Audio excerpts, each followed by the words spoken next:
Hello friends, स्वागत है आप सबका गोलैंग के इंटरव्यू सीरीज के अंदर। तो आज हम सॉलिड प्रिंसिपल्स के बारे में डिस्कस करने जा रहे हैं।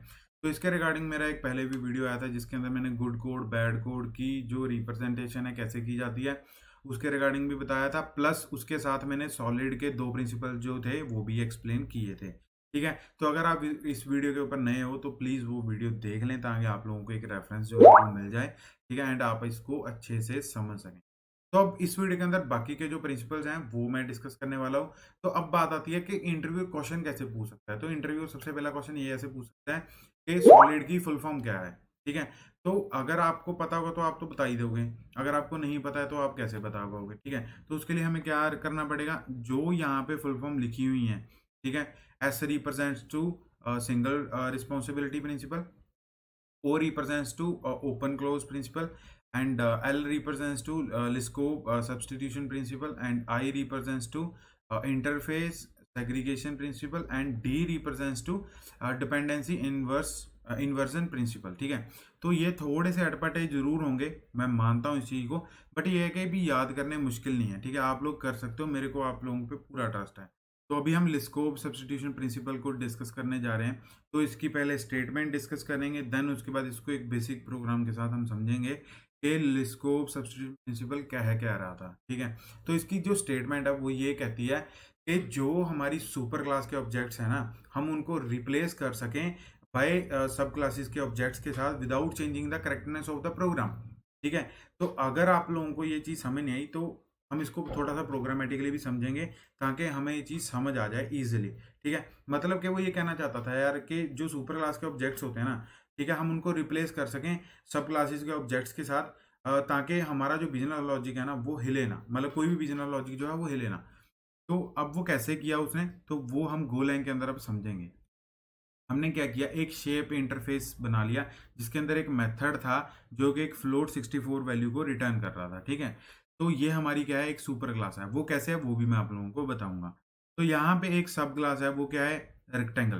ठीक है, जिसके अंदर जो कि एक स्ट्रक्ट टाइप का है, जिसके अंदर विड्थ एंड हाइट दिया हुआ है, वो दोनों किस टाइप के हैं, फ्लोट 64 के टाइप के हैं। अब शेप कैसे सुपर क्लास है, वो इसीलिए सुपर क्लास है क्योंकि रेक्टेंगल ने जो है उसको इम्प्लीमेंट कर रखा है। एंड उसके बाद एक और सब क्लास है, वो क्या है, स्क्वेयर, जो कि खुद एक स्ट्रक्ट टाइप का है। एंड उसके बाद उसके अंदर क्या है, साइड लेंथ है, जो कि खुद एक 64 मतलब फ्लोट 64 टाइप का है। उसने भी क्या कर रखा है, एरिया को इम्प्लीमेंट कर रखा है। मतलब अभी आप लोगों को समझ आया जो शेप है वो क्यों सुपर क्लास है, क्योंकि रेक्टेंगल एंड जो स्क्वेयर है उन दोनों ने क्या कर रखा है, इसको इम्प्लीमेंट कर रखा है। मतलब ये क्या हुए, उसके सब क्लासेस हुई। जो स्क्वायर एंड रेक्टेंगल है उसकी शेप की क्या हुई, सब क्लासेस हुई। अब आप लोग थोड़ा सा स्टेटमेंट को रिलेट करते चलें, ठीक है, ताकि आप लोगों को ये चीज जो है वो समझ में आ जाए। अब उसके बाद क्या है, दोनों ने जब एरिया को इम्प्लीमेंट किया हुआ है, ठीक है, तो रेक्टेंगल का एरिया कैसे निकालते हैं हम, विड्थ इनटू हाइट। ठीक है, उसके बाद जो एरिया का है वो कैसे निकालते हैं हम, उसकी साइड इनटू साइड करके। ठीक है, उसका एरिया आ जाता है। तो ये चीजें इन्होंने की हुई हैं, मतलब लॉजिक में लिखा हुआ है, उसके बाद उसको क्या किया हुआ है, रिटर्न किया हुआ है। तो ये चीज आप लोगों को समझ आ गई। उसके बाद क्या है, हमने एक फंक्शन बनाया है एंड उसके अंदर एक पैरामीटर पास किया है जो कि सुपर क्लास का पैरामीटर है। ठीक है, हम अब हमारा प्रिंसिपल क्या कहता था, जो सुपर क्लास के ऑब्जेक्ट्स हैं वो रिप्लेस हो सकें बाय सब क्लास। ठीक है, तो वही हम चीज करेंगे without changing the correctness of the code. हम इसके अंदर कुछ भी चेंज नहीं करेंगे, बट इसके अंदर जो है रिप्लेसमेंट है वो सब क्लास की जाएगी। ठीक है, वो आप लोग देखें अब कैसे। तो इसके अंदर क्या है, पैरामीटर क्या हुआ है, शेप, जो हमारी क्या थी, सुपर क्लास थी। अब उसके अंदर क्या था, एक मेथड था शेप डॉट एरिया, वो यहाँ पे क्या हो जाएगा, प्रिंट हो जाएगा। तो उसके बाद क्या है, हमने क्या किया, एक रेक्टेंगल जो सब क्लास थी उसका एक वेरिएबल बना लिया, उसके अंदर वैल्यूज असाइन कर दी। एंड उसके बाद स्क्वायर क्या है, एक सब क्लास है, उसको भी क्या कर लिया हमने, एक वेरिएबल के अंदर डाल दिया, उसके अंदर वैल्यूज जो थी वो असाइन कर दी। अब हमने क्या किया, इस फंक्शन को कॉल किया दोनों बारी, मतलब दोनों क्लासेस, दो दो सब क्लासेस थी, उनका रेफरेंस जो था उसके अंदर पास कर दिया। मतलब कि हमने प्रिंट एरिया को यहाँ पे कॉल किया एंड उसके अंदर रेक्टेंगल का सब क्लास का, यहाँ पे ध्यान रखें, हमने सुपर क्लास नहीं भेजी है यहाँ पे, हमने कौन सी क्लास भेजी है, हमने सब क्लास भेजी है यहाँ पे।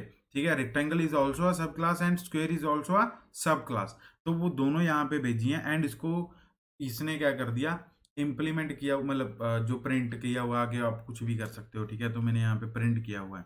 तो इसको हम अब रन करके चेक करते हैं कि हमारी आउटपुट एज एक्सपेक्टेड आ रही है कि नहीं आ रही। तो गो रन मेन डॉट किया तो आप लोग देख सकते हो यहाँ पे हमारा प्रोग्राम जो है वो सही से चल रहा है, कोई दिक्कत नहीं है। एरिया क्या निकला रेक्टेंगल का 50, बिकॉज 50 × 10 कितना होता है 50, एंड उसके बाद 7 × 7 49। ठीक है जी।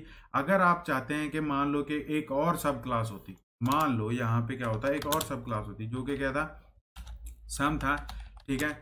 एंड उसके बाद यहाँ पे उसके अंदर एक और वैल्यू थी जो कि फ्लोट 64 थी, एंड उसके बाद बी वैल्यू थी, वो भी किस टाइप की थी, फ्लोट 64 टाइप की थी। एंड उसके बाद उसने भी क्या किया हुआ था, सुपर क्लास को क्या किया हुआ था, इम्प्लीमेंट किया हुआ था, लाइक ऐसे जैसे अभी मैं कर रहा हूँ, ठीक है। तो यहाँ पे एरिया, मतलब अभी हमें पता है कि उसके अंदर एरिया मेथड है, तो हम एरिया के साथ ही चलेंगे। अब यहाँ पे कुछ भी लिख सकते हो, मतलब कि अपने अकॉर्डिंगली जो भी तो आपकी रिक्वायरमेंट है वो यहाँ पे लिख सकते हो। तो यहाँ पे रिटर्न क्या करेंगे हम, return S dot A plus dot B, ठीक है। तो हमने क्या किया, प्रिंट एरिया को तो नहीं चेंज किया ना हमने तो अपनी एक और सब क्लास थी, हमारी रिक्वायरमेंट थी, उसको लगाया, हमने उसको इम्प्लीमेंट किया। उसके बाद मैंने ऊपर का बिजनेस लॉजिक नहीं छेड़ा, ये हमारा क्या है, बिजनेस लॉजिक है, उसको नहीं मैंने कुछ भी इफेक्ट किया। आप देख सकते हो मैंने सिर्फ इतनी लाइनों में ही कोड किया है, ठीक है। उसके बाद हम जहाँ पे इसको लगाना चाह रहे हैं वहां पे इसको कॉल करेंगे, ठीक है। तो यहाँ पे हम सम के अंदर अब ए एंड बी के जो है वो वैल्यू साइन करेंगे। लाइक यहाँ पे मैं 10 पास कर देता हूँ, एंड बी को भी क्या है, मैं 10 पास कर देता हूँ। देन यहाँ पे प्रिंट एरिया, एंड उसके अंदर एस को पास कर दिया। अब देख लेते हैं उसको रन करके, गो रन मेन डॉट को। तो यहाँ पे हमारा एरिया क्या आया, प्रिंट हो गए 20। क्या हमारा लॉजिक चेंज हुआ, नहीं हुआ ना। तो ये आप लोगों को समझ में आ चुका है ना कि ये कैसे काम करता है प्रिंसिपल। देखो कितना अच्छा कोड जो है हमने करना सीख लिया है ना, हम एक स्टेप आगे मूव फॉरवर्ड हो गए अपनी चीज़ों को लेके। तो अभी चलते हैं हमारे इस वीडियो के सेकंड प्रिंसिपल पे, जो कि है इंटरफेस सेग्रीगेशन प्रिंसिपल। इसको भी हम इसी तरीके से समझेंगे, पहले इसकी स्टेटमेंट, देन उसके बाद इसकी एक एग्जांपल, ठीक है जी। तो इसकी जो स्टेटमेंट है वो क्या कहती है, इसकी जो स्टेटमेंट है वो कहती है कि जो हमारे इंटरफेसेस है ना, मतलब कि जो क्लासेस हैं, ठीक है, उनको हम फोर्स ना करें कि इस इंटरफेस को तुम्हें इम्प्लीमेंट करना बहुत ज़रूरी है, ठीक है। अगर वो उसके यूज़ में आ ही नहीं रहा, ठीक है। अगर मैं मान लो मेरा मैं जो है मैं काम कर सकता हूँ, मैं खाना भी खा सकता हूँ, बट एक रोबोट जो है वो सिर्फ काम ही कर सकता है, खाना थोड़ी खा सकता है वो, ठीक है। ऑयलिंग वगैरह होती है बट वो खाना तो नहीं खाता ना जिसे इंसान खाते हैं। तो इसी तरीके से ये कहता है कि जो हमारे इंटरफेसेस होते हैं ना, ठीक है, हम जो जो हमारी क्लासेस हैं हम उनको फोर्स नहीं कर सकते कि तुम्हें इस इंटरफेस को इम्प्लीमेंट जो है वो करना पड़ेगा ही पड़ेगा, ठीक है। इससे क्या है कि हमारा जो कोड है वो टाइट कपल्ड बन जाता है, ठीक है। हमने वो टाइट कपल्ड कोड जो है वो नहीं बनाना है। तो इसके लिए मैं क्या करता हूँ, एक नई एग्जांपल जो है वो यहाँ पे ले लेते हैं। तो आशा करता हूँ आप लोगों को ये स्क्वायर वाली एग्जांपल जो है वो अच्छे से समझ में आ चुकी हो। तो जैसे अभी मैंने एक छोटी सी एग्जांपल दी थी कि रोबोट और इंसान वाली, कि जो इंसान है वो खाना भी खा सकता है, एंड उसके बाद वो क्या है कि काम भी कर सकता है, बट जो रोबोट है वो सिर्फ काम कर सकता है। तो इसी की रिगार्डिंग मैं आप लोगों को एक कोडिंग एग्जांपल जो है वो यहाँ पे रिप्रेजेंट करूँगा। जैसे मान लो टाइप है वर्कर, ऑब्वियसली बात है इसके अंदर क्या होगा, हमारा वर्क। तो ये वर्क क्या है, सॉरी गाइस किसी कॉल आ गया था। तो अभी हम या तो अभी क्या है, हमने एक वर्कर क्लास बनाई है जिसके अंदर वर्क होगा, एंड एक ईटर क्लास बनाई है जिसके अंदर हम खाना वगैरह खाएंगे।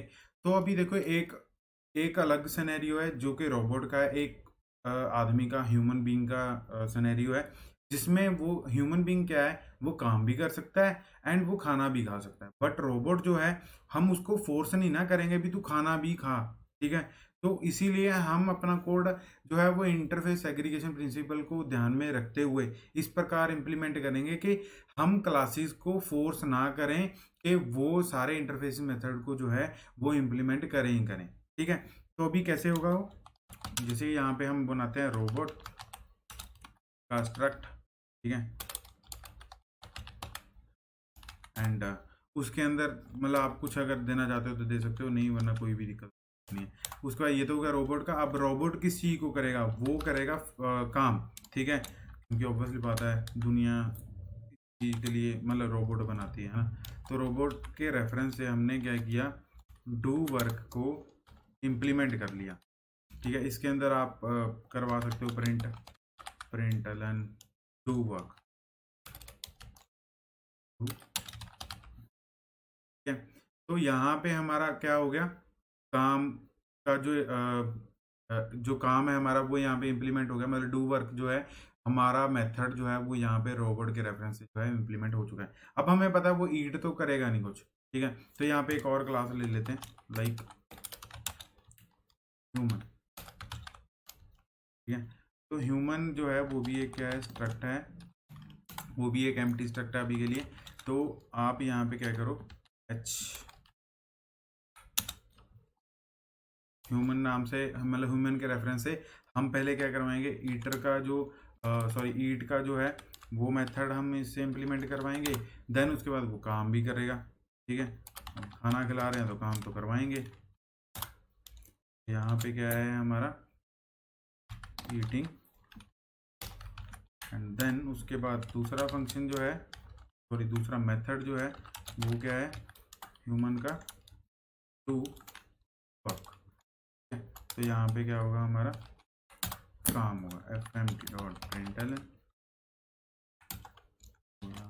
टू,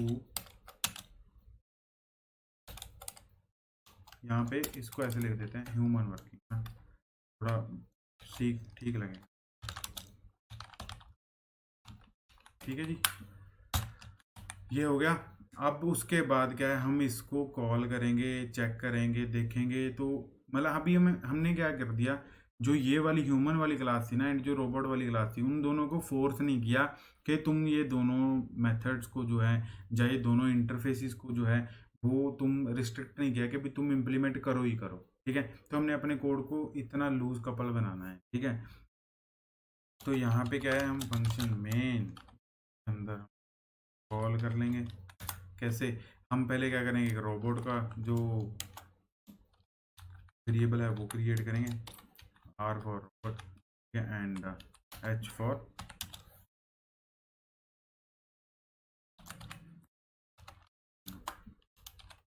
ये हो गया। अब उसके बाद क्या है, हमने क्या करना है, H dot do work dot eat. ठीक है, ये तो हो गए ह्यूमन के। अब उसके बाद क्या है, आर वाले मतलब रोबोट के, रोबोट क्या कर सकता है, डू वर्क।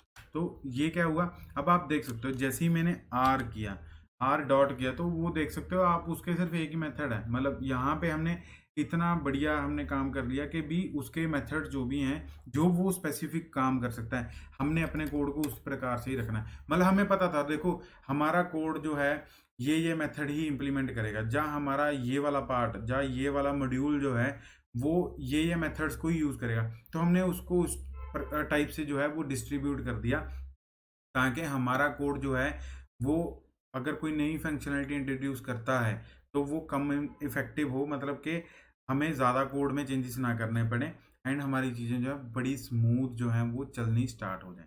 ठीक है, तो ये हो गया आदमी के, एंड ये हो गया रोबोट के। तो भी इसको हम प्रिंट करवाएंगे, मतलब रन करेंगे। तो आप देख सकते हो रोबोट क्या है, काम कर रहा है, एंड आदमी जो है पहले काम कर रहा है, देन खाना खा रहा है।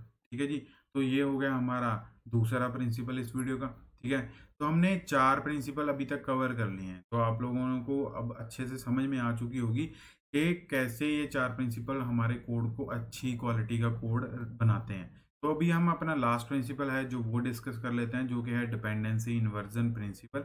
तो ये प्रिंसिपल जो है वो कहता है कि जो आपके हाई लेवल मॉड्यूल्स होते हैं, जो आपके बिजनेस लॉजिक होते हैं, वो डायरेक्टली डिपेंड नहीं होने चाहिए लो लेवल मॉड्यूल्स पे। लाइक कि आपके डीबी कनेक्शंस, जो भी आपके डीबी डीलिंग्स हैं, वो आपके लो लेवल मॉड्यूल्स होते हैं, तो उनके साथ आप डायरेक्टली इसको डिपेंड नहीं कर सकते। ठीक है, आप इसको कैसे कर सकते हो, यूजिंग एब्स्ट्रैक्शन। तो मैं आपको पहले इसके एक प्रॉब्लम स्टेटमेंट बताऊंगा कि लाइक ये प्रॉब्लम कैसे, मतलब डायरेक्ट डिपेंडेंसी कैसे होती है, एंड इनडायरेक्ट डिपेंडेंसी मतलब यूजिंग एब्स्ट्रैक्शन जो है वो कैसे कर सकते हो।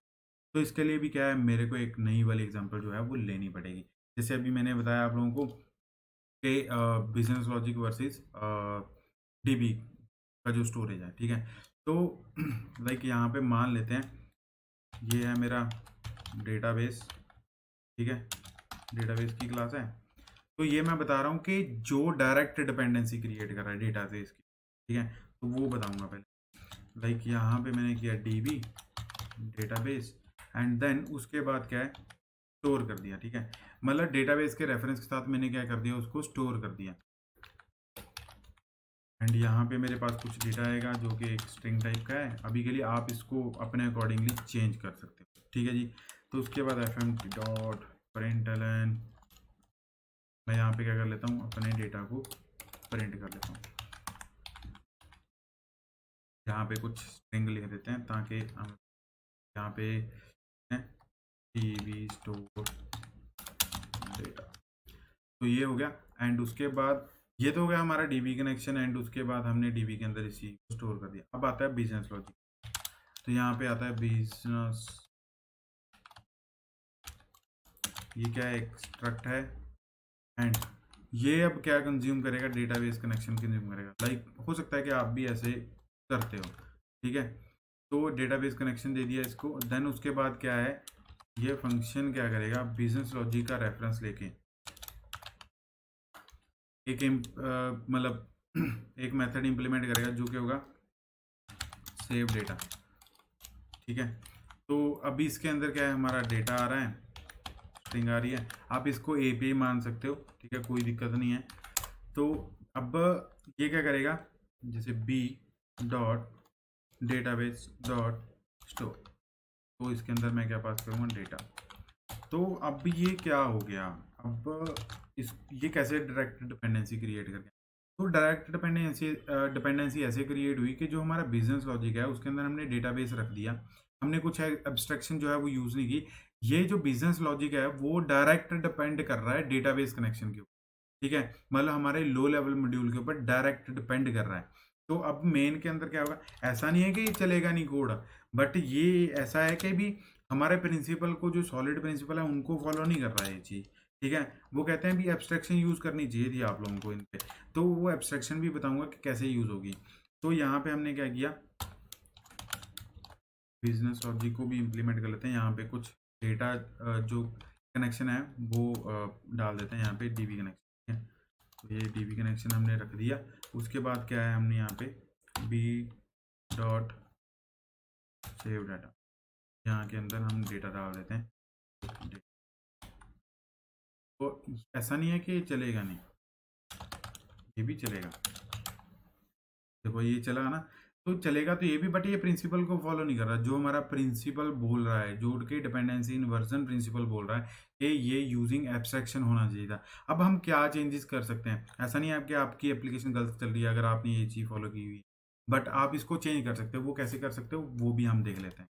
तो यहाँ पे क्या करते हैं, एक जैसे हमारा ये स्टोर है, ये क्या है, हमारा स्टोर एक मेथड है, ठीक है। तो हम इसको एक क्लास के अंदर रख लेते हैं, लाइक स्टोरर, ये क्या है, हमारा इंटरफेस है, ठीक है, जिसके अंदर हमारा क्या फंक्शन है, स्टोर, ठीक है जी। स्टोर एक फंक्शन है जो कि क्या कर रहा है, एक डेटा को एक्सेप्ट कर रहा है, मतलब एक स्ट्रिंग को क्या कर रहा है, एक्सेप्ट कर रहा है, ठीक है।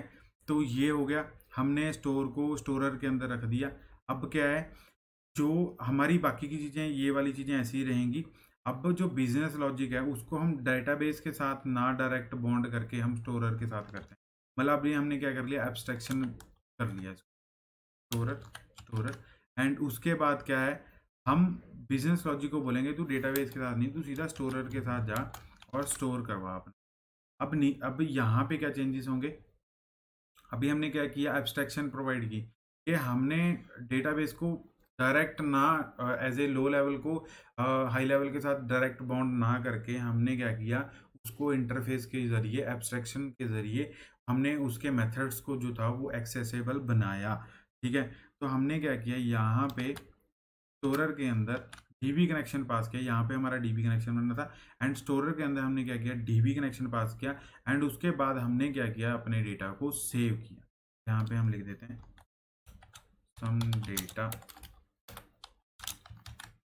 तो जैसे ही मैं इसको रन करूँगा ये भी ऐसे ही काम करेगा जैसे प्रीवियस वाला काम कर रहा था। बट प्रीवियस वाला क्या था, हमारा प्रिंसिपल जो था उसको फॉलो नहीं कर रहा था, बट ये क्या कर रहा है, अपने प्रिंसिपल को फॉलो कर रहा है। तो आशा करता हूँ आप लोगों को सॉलिड प्रिंसिपल्स जो हैं वो अब समझ में आ चुके होंगे, कोई डाउट नहीं होगा यहाँ पे। ठीक है, हमने सारे प्रिंसिपल जो हैं वो कवर कर लिए हैं। अगर आपको ये वीडियो जो है वो अच्छा लगा हो तो प्लीज़ इसको शेयर करना अपने फ्रेंड्स के साथ, ताकि वो भी सॉलिड प्रिंसिपल्स को जो है वो समझ सकें। एंड एक लाइक ज़रूर देके जाना गाइस, हमें उससे बहुत मोटिवेशन मिलता है।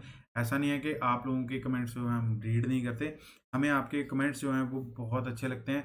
आप जब वीडियो को लाइक करते हो वो भी हमें बहुत अच्छा लगता है, मोटिवेशन लगता है। तो सब्सक्राइब करते रहना, अपना प्यार ऐसे ही शेयर करते रहना। Thank you for watching this video guys. जय श्री राम।